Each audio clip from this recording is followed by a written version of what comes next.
पवित्रा ने सीधा सीधा कह दिया था कि वो ठाकुर ने जो उसके साथ गलत किया है उसके लिए न्याय मांगेगी, वो जाकर लड़ेगी और अपने खिलाफ हुए अन्याय का वो न्याय मांगेगी। तब सीताराम घबरा जाते हैं और घबरा कर कहते हैं कि हाँ हाँ जा और जाकर सबको बता और मांग, जहाँ जाकर न्याय मांगना है वहां जाकर न्याय मांग, पर जाने से पहले जान ले तेरा ये कदम तेरे परिवार की लाशें बिछा के रख देगा। यह सुन पवित्रा के कदम रुक जाते हैं। पवित्रा पीछे मुड़कर अपने पिता को देखती है। तब सीताराम पवित्रा को ठाकुर का डर बताता है कि कैसे ठाकुर सबको मार देगा। ठाकुर का डर पवित्रा के दिल में बिठाकर सीताराम कहता है, अगर मेरा बेटा होता तो मुझे खाने के लाले सहने नहीं पड़ते।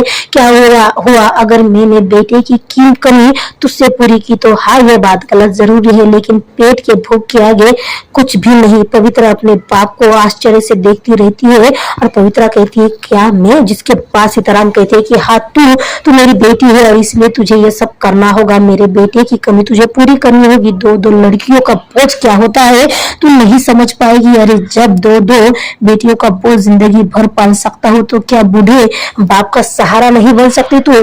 तुझे चुप रहना होगा और जब भी मालिक बुलाएंगे तुझे जाना होगा। सीताराम की बात सुन पवित्रा को लग रहा था मानो वो उसके पिता है ही नहीं। वो पूरी तरह से सदमे में थी। सीताराम पवित्रा को लड़की होने का दोष दे ही रहे थे, पर साथ ही उसे ठाकुर की रखेल बनने हेतु भी कहने वाला बाप था। पवित्रा अंदर से टूटती जा रही थी। उसे जिंदगी बोझ लगने लगी तो सीताराम अपनी गलत जिद उस पर लाद रहा था। परिवार शांति की पूजा की दुहाई देकर पर पवित्रा पस बुद्ध बन खड़ी थी। तब सीताराम पवित्रा को सौगंध देता है। जी हाँ, पवित्रा को सौगंध देता है। पवित्रा की माँ, बहन, पूजा और खुद के नाम की सौगंध देकर पवित्रा को सौगंध में बांध देता है। पवित्रा कुछ नहीं कर पाती, बस अपने बाप के हरकत पर जिंदा लाश बन चुकी थी। गांव के लोगों के लिए सौगंध बहुत बड़ी बात होती है। आज एक बेटी अपने बाप के बेबुनियाद सौगंध की वजह से अन्याय सह रही थी। वो चुप थी। पवित्रा में बहुत बदल हो गया था। ना वो किसी से बात करती, ना कभी हंसती, ना ही खेलने जाती और ना ही किसी से बात करती। किसी जिंदा लाश की तरह वो जी रही थी। उसकी इस वृत्ति को देख उसकी माँ काफी परेशान होने लगी। पवित्रा के बदन के खरोच देख शांति डर जाती। पवित्रा से पूछती तो सीताराम शांति को कोई बहाना बताकर बात को टाल देता, पर जब कभी पवित्रा अकेली होती, अपनी माँ संग होती, तो पवित्रा से शांति पूछती कि पवित्रा को क्या हो गया है, पर पवित्रा ऐसा कुछ कहती जो सब समझ के बाहर होता। जी हाँ, पवित्रा कुछ ऐसा कहती जो शांति के समझ के बाहर होता। पवित्रा बहुत गुमसुम रही थी। अचानक से वो घर के सारे काम करने लगी। भगवान की पूजा में ज्यादा से ज्यादा वक्त देने लगी। घंटों नदी किनारे बैठ पानी की ओर देखती तो कभी मंदिर में जाकर घंटों भगवान की ओर देखती रहती। भगवान से कहती, यानी मन ही मन में कहती, सबको तो नहीं पता पर तू तो जानता है ना मेरा दर्द तो क्यों नहीं आ रहा है।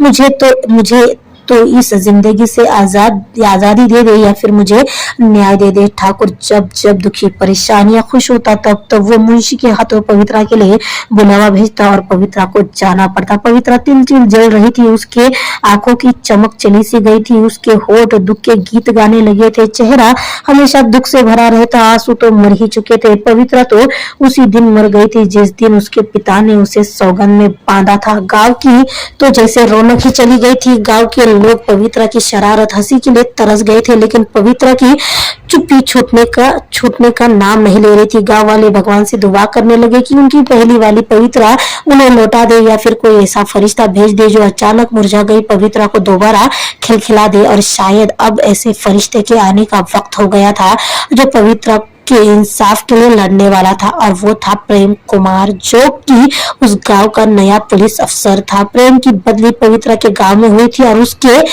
जानकारी के अनुसार उस गांव में कोई भी पुलिस वाला ठीक से टिकता नहीं था और साथ ही उसे ठाकुर की काली करतूतों की भी खबर थी, लेकिन बिना सबूत के वो कुछ भी नहीं कर सकता था। प्रेम बहुत ही शरीफ घर से था। उसके घर के सारे लोग यानी उसके पिता, भाई, दादा, परदादा सब पुलिस में ही थे और अब वो भी पुलिस बन चुका था। ईमानदारी और सच्चाई प्रेम के रग रग में बसी थी। जब पहले ही दिन प्रेम गांव में आया तब उसी दिन प्रेम की मुलाकात पवित्रा से हुई। पवित्रा अपनी गम भरी जिंदगी से दुखी होकर चल रही थी। पानी भरने हेतु मासूम सी पवित्रा चल रही थी। जैसे ही पवित्रा प्रेम के सामने से गुजरती है, पवित्रा को देख प्रेम के